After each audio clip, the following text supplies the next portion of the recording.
The battle in orbit was chaos. The blackness of space was broken by streaks of red and white fire as ships tore into each other. Ethan Cross gripped the controls of his fighter, his heart pounding, sweat running down his temple inside his helmet. His ship had already taken 2 heavy hits, and the alarms were screaming in his ears. Somewhere below, far beneath the clouds, was an alien world he had never heard of before today. He had no plan to land there, but space battles rarely cared about plans.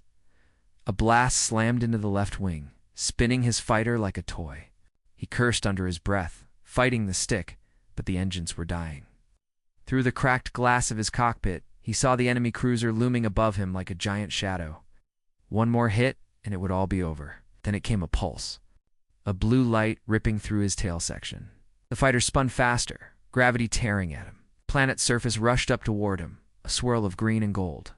He hit the eject button just as the ship broke apart. The air was different here, heavy, warm. His suit hissed as it adjusted to the alien atmosphere. The parachute ripped open, but he was falling too fast. Leaves the size of houses blurred past him, and for a moment, he thought he saw movement down below, shapes that were not human. He crashed hard into the ground, rolling through thick grass until everything went still. Pain flooded his ribs, his head throbbed, but he was alive. He pulled himself up slowly, scanning the place. Giant trees rose into the mist, their trunks glowing faintly as if holding light inside them. The air smelled of sweet metal and strange flowers. He heard it then, a deep growl, low and hungry. Turning, he saw it. A creature like nothing he had ever faced. It stood on 6 legs, its skin shifting colors like liquid fire. Its teeth were long and curved, eyes glowing orange. It moved toward him, each step heavy on the ground. Ethan grabbed for his sidearm, but the crash had cracked it. The creature roared, a sound that shook the ground under him. Ah! He braced himself for the last fight of his life. A sharp sound cut through the air, the crack of energy striking flesh. The beast screamed and fell back, smoke rising from its chest. Ethan turned to see who had saved him. She stood there, tall and fierce, framed by the mist. Her skin had a faint silver shimmer that caught the light. Her hair dark with streaks of deep violet flowed in the warm breeze. She wore armor that seemed both light and strong, plates that hugged her form without slowing her. In her hands was a long plasma spear that still glowed from the strike. Her eyes bright, sharp, golden, locked on him with an unreadable expression. "You should not be here," she said, her voice low and steady. Ethan opened his mouth, but no words came.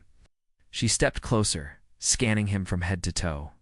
She moved with a kind of deadly grace, like a predator who didn't need to rush. Behind her, the dead creature's body twitched once before falling still. He tried to speak again. I didn't mean to land here." "My ship destroyed," she interrupted. "I saw it fall. The skies are not safe. Neither is the ground." Her gaze shifted to the shadows between the trees. Ethan followed it and saw more movement, more glowing eyes watching them from a distance. Her jaw tightened. "They have your scent now." Before he could ask what that meant, she grabbed his arm and pulled him forward with surprising strength. "Move." They ran through the forest, dodging roots as thick as walls, passing plants that bent toward them as if alive. The air grew hotter, the light dimmer. Ethan's lungs burned, and his vision blurred from the crash. She didn't slow down until they reached a ridge overlooking a wide valley in the valley below. Ethan saw something that made him freeze. Dozens of figures in black armor moved like a river of steel, carrying weapons he had never seen before. At the front, a tall commander barked orders in a language Ethan couldn't understand. And then, to his shock, they all looked up directly at him. "Your arrival was seen," she said quietly. "They will come for you." "Why?" "I'm just a pilot." "I don't even know this place. You are human," she said. "And here, that is rare. It's dangerous." Before he could process her words, a sound split the air, a high-pitched whistle, like metal screaming. A beam of light tore past them, striking a tree. The trunk exploded in a burst of fire. She didn't hesitate. She pushed him to the ground, rolled behind the ridge, and raised her spear, scanning for attackers. Shapes appeared at the top of the ridge, soldiers in black armor, weapons raised. Ethan's heart pounded. There were at least 10 of them, and more were climbing up. One shouted in their strange tongue, pointing at Ethan. The woman stepped between them, her eyes burning like molten gold. "You will not touch him," she said.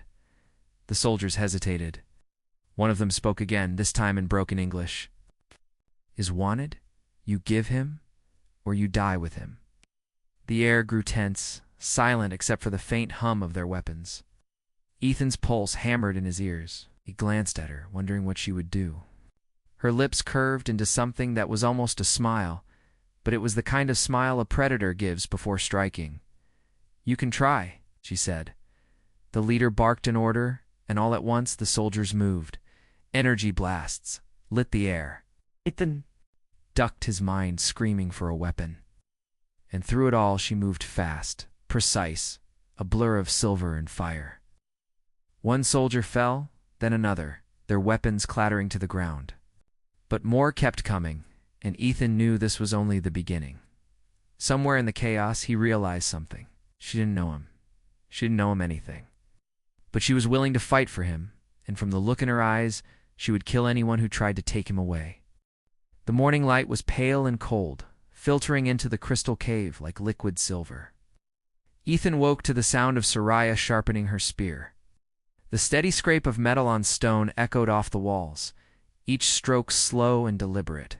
She did not look at him as he sat up, rubbing the stiffness from his shoulders. Her golden eyes were fixed on the spear's tip, and her expression was unreadable. Outside, the alien world was quiet, too quiet.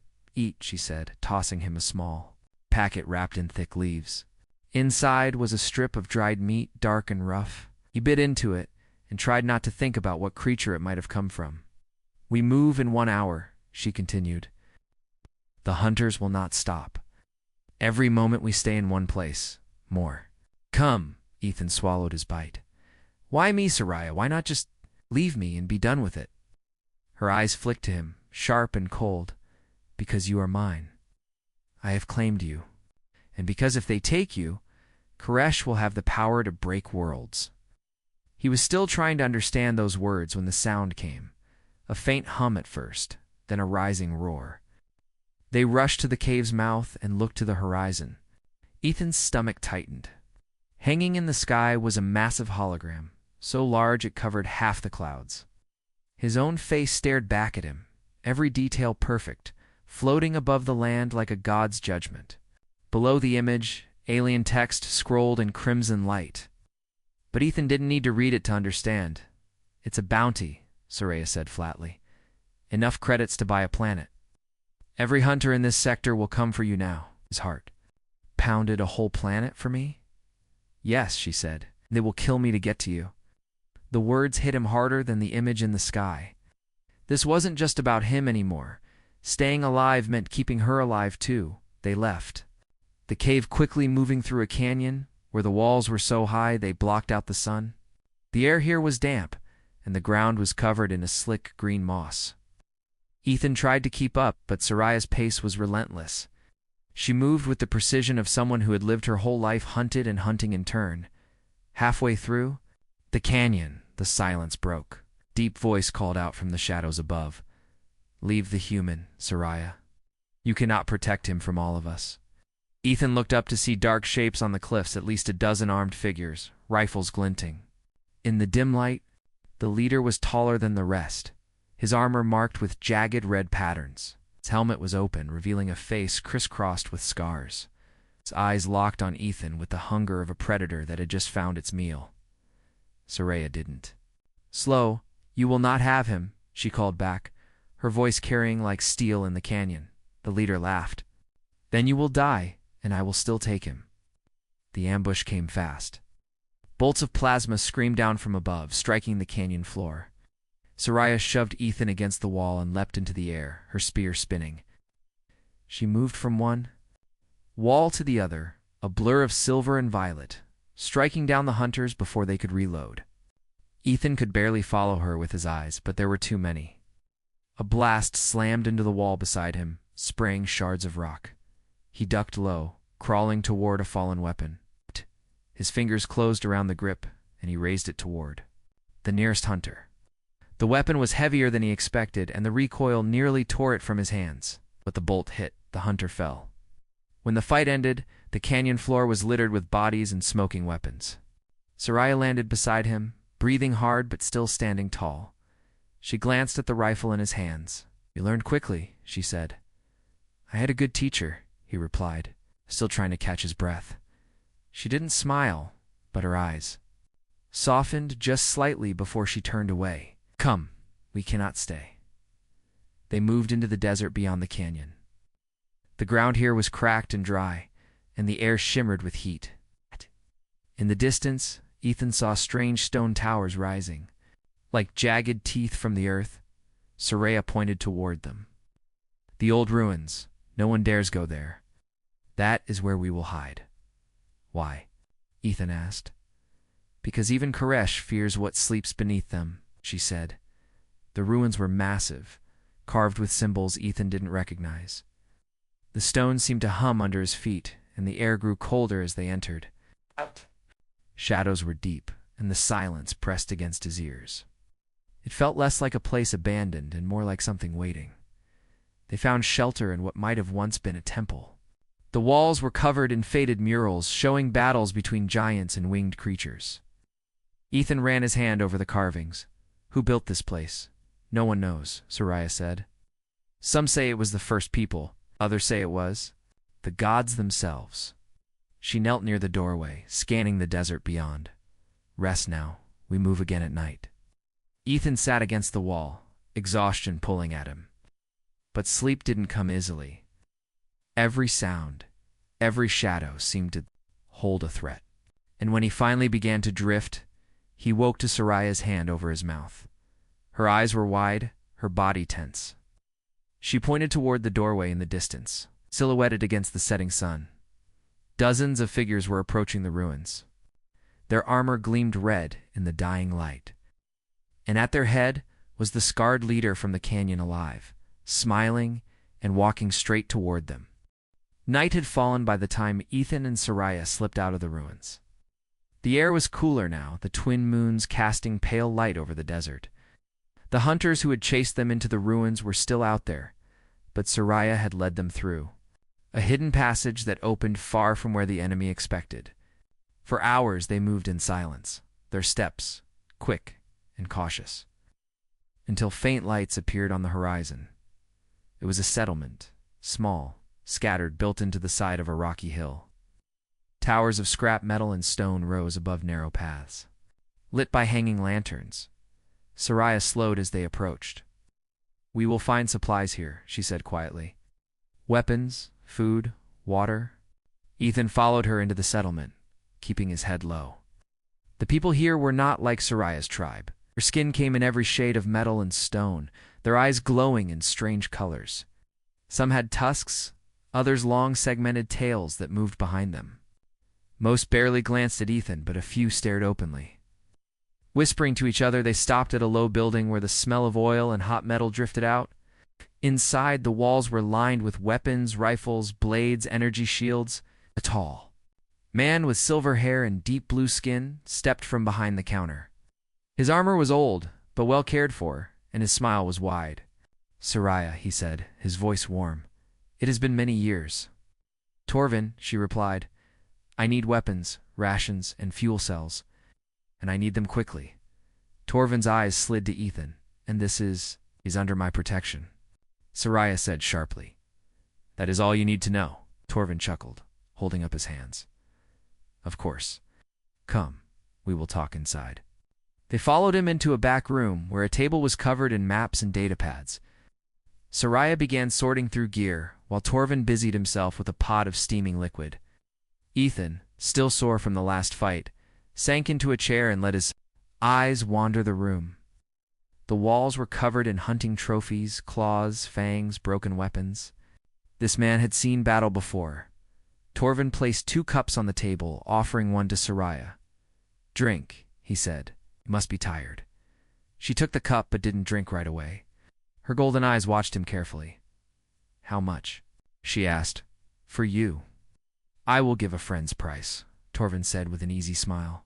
"But perhaps you can tell me what brings you so far from your territory, and with a human, no less." "That is my business," she said. Torvin's smile didn't fade, but something shifted in his eyes. "As you wish." Soraya checked the weapons.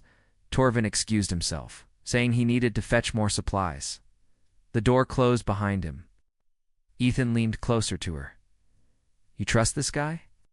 "I knew him once," she said without looking up. "That does not mean I trust him." Now, minutes passed. Then, faintly, Ethan heard voices outside. One was Torvin's, low and urgent. The other was deep and cruel, speaking in a language Ethan didn't know, but he recognized the tone. The warlord's hunters. Soraya must have heard it too, because her head snapped toward the door. "We leave now." They moved quickly, slipping out the back of the building into a narrow alley. But they hadn't gone 10 steps before shadows moved at both ends. Armed figures closed in, their eyes glowing in the moonlight. At their center stood Torvin, his smile gone. "Soraya," he said, almost sadly, "I am sorry, but the bounty is too high. No one can turn down that much credit." Ethan's stomach twisted. "You sold us out." Torvin's gaze flicked to him. "It's nothing personal, human. But your face is worth more than anything in this dust pit." Soraya stepped forward, her spear already in her hand. "Move aside." "Torvin, I can't," he said. "They're already here." From the rooftops, hunters dropped down, weapons raised. Energy beams lit the alley. Soraya moved fast, deflecting shots with the spear's glowing edge. She shoved Ethan toward a doorway. "Run," she shouted, but before he could move, 2 hunters grabbed him from behind, their grips like iron. He struggled, but a sharp blow to the side of his head made the world tilt. His vision blurred, the sounds of the fight fading into a dull roar. The last thing he saw before darkness took him was Soraya fighting like a storm, her spear cutting arcs of light through the night. Her voice rang out fierce and unbroken, "You will not take him from me." When Ethan woke, his head ached and his wrists were bound. He was in a dim metal cell that smelled of oil and blood. Outside the bars, hunters stood guard, their armor marked with the warlord's crimson insignia. Somewhere in the distance, heavy doors opened, and the sound of boots echoed closer and closer. Then he saw him, the warlord's commander. The scarred leader from the canyon stepped into view. His smile was slow, deliberate. "Welcome, human," he said in perfect English. "Your protector cannot reach you here. And soon, Koresh will decide what to do with you." Ethan's pulse raced. "If I don't go quietly..." The commander's smile widened. "Then we will make her watch while we take you apart, piece by piece." The fortress was a jagged black shape against the alien night, its walls built from stone and metal scavenged from fallen ships. Towers bristled with gun turrets, and beams of white searchlights swept across the barren plain. Inside, deep in the belly of the stronghold, Ethan sat chained to a metal chair. The cuffs on his wrists were cold and heavy, each link humming faintly with some kind of energy that made his arms weak. Every few minutes, the sound of footsteps echoed down the corridor, the slow, deliberate pace of guards who knew their prisoner could not escape. He didn't know where Soraya was. After the fight in the alley, after Torvin's betrayal, everything had been chaos and pain. Now there was only silence, broken by the occasional distant shout. He imagined her still out there, maybe hiding, maybe already captured. But then he remembered the way she had looked at him in the alley, like she would burn the whole settlement down before letting anyone take him. And he held on to that thought like a lifeline. Outside the fortress walls, Soraya crouched in the shadows of a ruined watchtower. The wind tugged at her dark hair, the strands catching the faint moonlight. Her golden eyes were fixed on the gates ahead, watching the rhythm of the patrols. Her armor was scorched and dented from the earlier fight, her breathing slow and steady. She had no backup, no army, just herself, a plasma spear, and the fire in her chest that burned hotter than any star. When the gates opened to let a patrol through, she moved. Not running, not charging. She slipped forward like a shadow, silent, until she was close enough to strike. The first guard never saw her coming. A single sweep of her spear dropped him where he stood. Before his partner could react, she was already.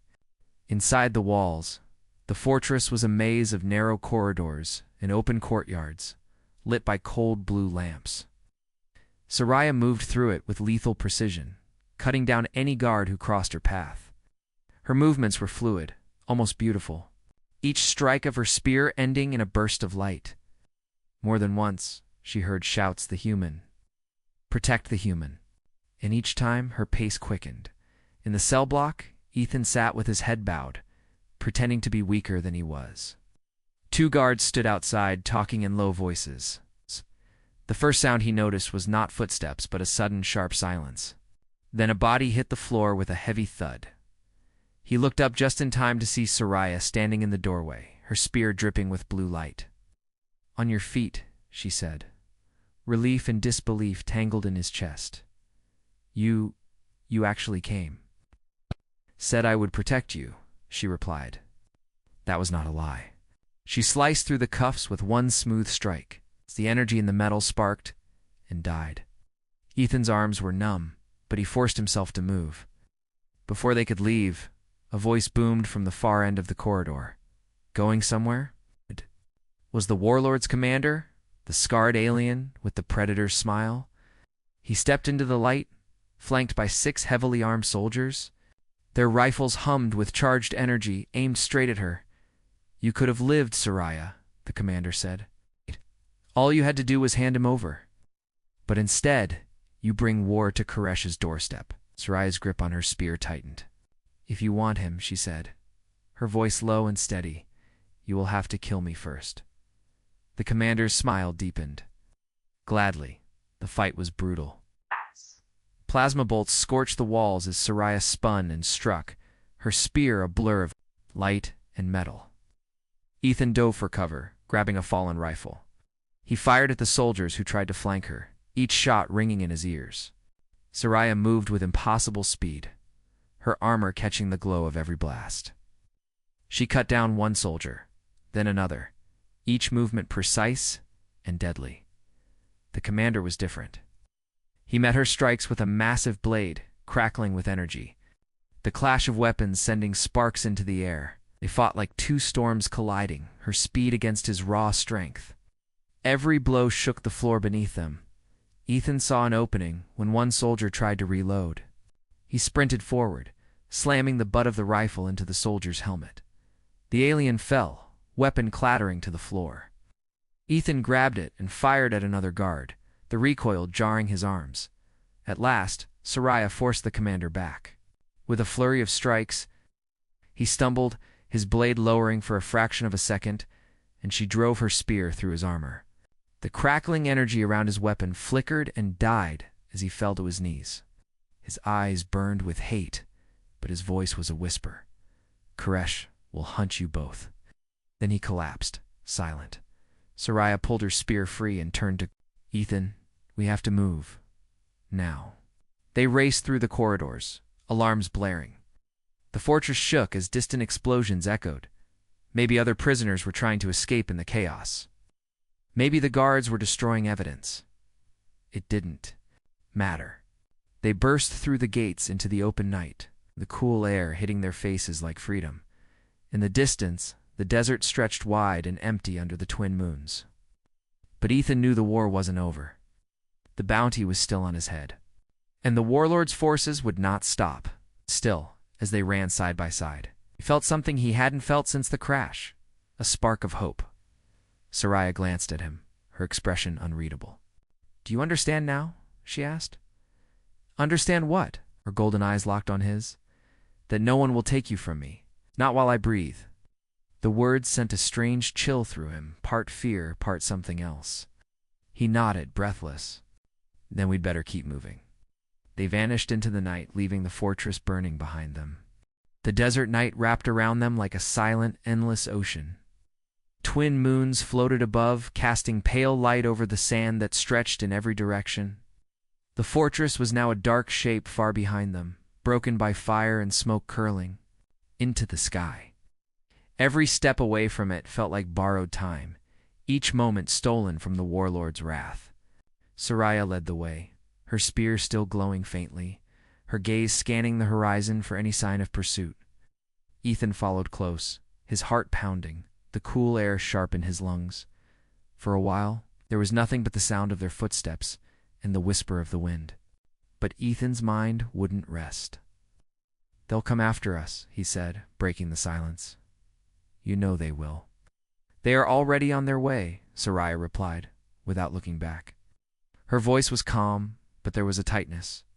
In it, a readiness for the fight she knew was coming. "We need to reach the ruins before dawn. The warlord's ships cannot fly low over that place." "Why not?" he asked. "Because even Koresh fears the old ones," she said, her tone making the hair on his neck rise. She didn't explain further, and he didn't ask again. The hours stretched on, their shadows shifting under the moons. They crossed rocky hills and narrow valleys, each step bringing them closer to the jagged silhouette ahead. A cluster of black shapes half buried in sand, towers leaning as if they had been frozen mid-collapse. The ruins looked dead from a distance, but as they approached, Ethan felt something in the air, a heaviness. The wind here didn't sound the same. It seemed to carry whispers, too low to understand, yet too clear to ignore. Soraya slowed, her hand tightening on her spear. "Stay close to me," she said. "And no matter what you hear, do not wander." Ethan nodded, though his stomach twisted with unease. They stepped into the ruins. The walls were carved with strange symbols, glowing faintly as if lit from inside. The stone. Shadows moved where there should have been none, sliding along the edges of the broken streets. The air was cold now, so cold it stung his skin. "This place," Ethan murmured. "It feels alive." "It is," Soraya said simply. She moved with quiet steps, as if afraid to wake something sleeping. These saw the halls of the Varen. They built cities that reached the stars. Then they vanished. No one knows why, but the echoes remain. The deeper they went, the stronger the feeling became. Ethan swore he could hear voices now, faint but urgent, speaking words he couldn't understand. At one point, a shadow slid across the ground beside him, shaped like a person, but when he looked up, there was no one there. They passed through what must have once been a great plaza. The floor was cracked, the statue at its center broken in half. Here the whispers grew louder, and Ethan found his thoughts slipping, as if the voices were pulling memories from his mind. He saw flashes his home before the crash, his family's faces, the day the war began. The visions were so vivid that for a moment he forgot where he was. A hand gripped his arm. Hard. "Ethan." Soraya's voice snapped him back. She was staring at him, golden eyes fierce. "Do not let them in." I didn't mean to. They are testing you. This place feeds on weakness." Before he could reply, the ground beneath them trembled. A low, deep sound rolled through the air, like a giant waking from sleep. From the shadows at the edge of the plaza, shapes began to form, tall, thin figures with hollow faces and eyes that burned white. They moved slowly, but every step they took seemed to drain the light around them. "What are they, Ethan?" "Whispered guardians," Soraya said. "The Varen left them behind to watch this place. They do not like intruders." The figures closed in, their movements silent, their hands reaching. Ethan raised the stolen rifle, but Soraya pushed it down. "No," she said. "Weapons will not harm them." "Then what? Run?" They sprinted through the ruins, the guardians gliding after them without sound. Ethan could feel the air growing heavier with every step, as if the place itself was trying to pull them back. His lungs burned, his legs ached, but Soraya didn't slow. She darted between broken walls and collapsed towers, always moving toward the heart of the ruins. They reached a narrow archway carved into the side of a massive stone building. Soraya shoved him through, then followed, her spear flashing in. The dim light inside the air was warmer, the whispers softer. A faint glow lit the chamber ahead where a circular pool shimmered like liquid glass. "This is the sanctuary," she said. "The guardians will not follow here." Ethan glanced back, and sure enough, the hollow-eyed figures stood just beyond the archway, watching but not stepping forward. He collapsed to the floor, breathing hard. What now? Now we rest, Soraya said, her voice quieter now. She sat beside the pool, dipping her fingers into the water. At dawn, we leave. But remember this, Koresh's hunters will not fear this place as much as they should. They will follow us, and when they do... She looked at him, her smirk returning, though her eyes were still sharp. I will show them why no one takes. You from me? The way she said it sent a shiver through him, but not entirely from fear. Somewhere deep inside, a part of him trusted her more than he trusted himself. Outside, the ruins whispered to themselves, as if waiting for the next move. The first light of dawn crept over the horizon, spilling pale gold across the sand. The ruins seemed quieter now, but the silence was not comforting. It was the stillness of something holding its breath. Ethan stood near the archway, watching the empty streets. The guardians were gone, vanished like mist in the sun. He didn't know if that was a good sign. Soraya was already awake. She had not slept. She sat by the pool, polishing the edge of her spear, the silver light from the water, dancing across her face. Her golden eyes shifted to him. They're close, she said, as if reading his thoughts. How can you be sure? 'Cause Koresh has no patience. And his hunters are like shadows. Once they find your trail, they never let go. Ethan felt his stomach knot. He thought about the way Koresh had looked at him back at the fortress like a man who had found something valuable. Something he would rather burn the world than lose. He knew the warlord wouldn't stop. Not until he had Ethan back. Or dead. Soraya stood, slinging her spear over her back. We need to move. They left the sanctuary and stepped back into the ruins. The morning light made the carvings on the walls glow faintly, as if the stones themselves were waking. The air felt different now, thinner, sharper. Like the space between each breath had grown smaller. It didn't take long before they heard it. A faint hum in the distance. The sound of engines cutting through the morning air. Ethan glanced at Soraya, but she was already moving faster, weaving between the broken towers. Keep low, she said. They will not announce themselves. The first sign you see will be the strike. The hum grew louder, splitting into several separate sounds. Small ships, maybe 3 or 4, circling above. Shadows passed over the sand. Ethan ducked behind a crumbling wall, just as a sharp blast tore through the spot where he had been standing. Stone exploded into dust. They've found us. Soraya didn't answer. She was already running, her movements swift and precise. Ethan followed, his lungs burning as the ruins came alive with chaos, blasts of energy slamming into walls, scattering shards into the air. From the sky, dark figures leapt down, men clad in black armor with jagged red marks, moving with the speed of predators. Each carried a blade that shimmered like molten metal. The hunters, one landed in front of them, blocking the path. His helmet reflected the light, hiding his face. By order of Warlord Koresh, his voice growled through a speaker, you will surrender the human. Then's pulse pounded.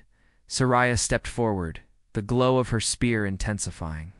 Tell Koresh, she said, that if he wants him, can come and take him himself. The hunter moved without warning, lunging at her with his blade, but Soraya was faster. Her spear spun in a silver arc, striking his weapon aside and driving him back. The sound of metal against metal rang through the ruins. Sparks burst in the air. More hunters closed in from both sides. Ethan turned, scanning for a way out, but they were surrounded. Soraya didn't hesitate. She grabbed his arm and pulled him toward a narrow alley between 2 leaning towers. Move, she barked.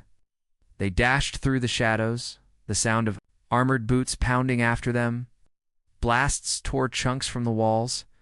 Filling the air with dust and heat, they emerged into another plaza, smaller than the last. With a collapsed statue in its center, Soraya stopped, planting her spear in the ground. She stood tall, eyes blazing.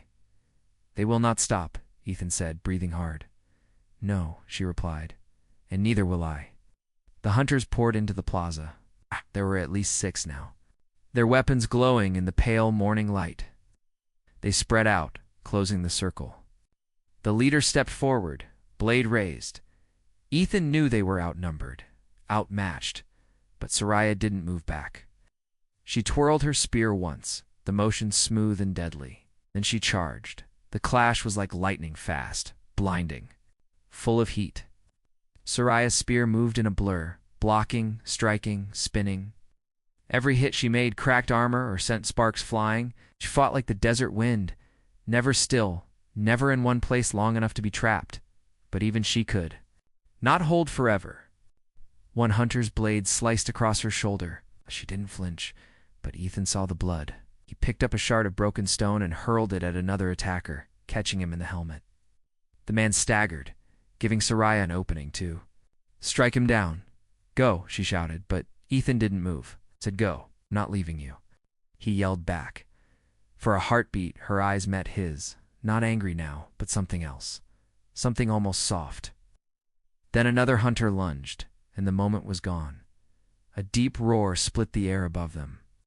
They both looked up just as a massive shadow fell across the plaza, ship larger than the hunter's crafts, black and silver with Koresh's emblem burning on its side. It's descending. The warlord himself had come. Soraya's face hardened. She grabbed Ethan's arm and pulled him toward the far side of the plaza. "We don't have time," she said. "If Koresh lands, everything changes." The hunters moved to block them, but Soraya spun her spear in a sweeping strike that forced them back. They ran through another crumbling archway just as the ship touched down, the ground shaking under its weight.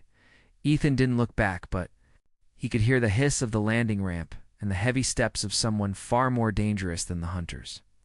The wind howled through the ruins, carrying with it the deep hum of the warlord's ship. Ethan and Soraya ran through the broken streets, the sound of boots pounding behind them. The hunters weren't far, but they were no longer the real danger. Koresh had come. They burst into a wide courtyard, the sand littered with shattered stone and pieces of collapsed buildings. The air was heavy, charged with the same strange energy Ethan had felt the first time he met Soraya. She stopped in the middle, her spear gripped tight, her breathing steady. Ethan's chest burned. "We can't fight all of them," he said. Soraya didn't look at him. "We don't have to fight all of them, just him." The sound of heavy footsteps echoed through the courtyard. Out of the smoke, Koresh appeared. His armor was black as night, streaked with crimson lines that pulsed like living veins. His helmet was open, revealing a face scarred by years of war. His eyes locked on Ethan, and the corner of his mouth curled in something between a smile and a snarl. "You run well, human," Koresh said, his voice deep and cold. "But you belong to me." Ethan's pulse quickened. "I don't belong to anyone." Koresh's eyes flicked to Soraya. "And you, traitor, you are my brightest. Now you fight for him. Is he worth your life?" Soraya's voice was sharp. "He's worth more than you could ever understand." Koresh drew his weapon, a massive blade that shimmered with a dangerous light as if it could cut through air itself. The hunters spread out, forming a wall around the courtyard. There was no escape now. Soraya stepped forward, placing herself between Koresh and Ethan. "If you want him," she said, "you'll have to go through me." Koresh didn't hesitate. He charged. The clash was like thunder. Sparks flew as spear met blade, the sound ringing across the ruins. Soraya moved fast, blocking, striking, spinning. But Koresh was relentless, every blow heavier, every strike forcing her back a step. The ground shook with their movements, dust rising around them. Ethan could only watch, torn between fear and rage. He had never seen anyone fight like Soraya, but Koresh was stronger, older, and merciless. A sudden swing of his blade caught her in the side, sending her stumbling. She gritted her teeth and lunged back, slashing across his armor. The cut left a glowing mark, but Koresh didn't flinch. "Soraya," Ethan shouted. She didn't answer. Her focus was absolute, her golden eyes locked on her enemy. She spun her spear, aiming for his throat, but Koresh caught the shaft in one hand and yanked her forward. His other hand slammed into her chest, sending her crashing to the ground. Koresh raised his blade, aiming for the final strike. Something inside Ethan broke. He ran forward without thinking, grabbing a jagged piece of stone from the ground. Koresh brought his weapon down. Ethan hurled the shard with all his strength. It struck Koresh in the side of the head, just enough to make him stumble. Soraya rolled away, gasping for air. "Stay back," she shouted. But Ethan didn't. He picked up another piece of rubble and faced the warlord. "You want me? You'll have to kill me yourself." Koresh turned slowly, his eyes burning with fury. Gladly, he stepped toward Ethan. But in that moment, Soraya moved like lightning. She drove her spear forward with all her strength, the point piercing through Koresh's armor and into his chest. His eyes widened, shock replacing rage. He tried to speak, but no words came. The warlord staggered back, the glow in his armor fading. He looked at Soraya one last time, not with hate, but with something like recognition, and then he fell to the ground, motionless. The hunters froze. Their leader was gone, and with him their purpose. One by one, they backed away, disappearing into the smoke. Soon, the courtyard was silent again. Ethan dropped to his knees beside Soraya. She was breathing hard, blood staining her armor. "You're hurt," he said. She shook her head. "It's nothing." But her voice was softer now, the sharp edge gone. He met her gaze. "You saved my life." A faint smile touched her lips. "You saved mine." They stayed there for a moment, the sun rising higher, casting warm light over the ruins. The war was not over. Ethan knew that. But for now, they had survived. And as long as they stood together, he believed they could face whatever came. Next, Soraya rose slowly, offering her hand to him. "Come," she said. "There's still a long road ahead." Ethan took her hand. And together they walked away from the courtyard, leaving the fallen warlord behind. The ruins swallowed their footsteps. But the bond between them was unshaken, forged in fire, sharpened by danger, and bound by something stronger than either of them could name. Far above, the sky was clear again. But somewhere out there, in the endless stars, new enemies were watching. And they would soon learn what Koresh had learned too late. Humans could be dangerous.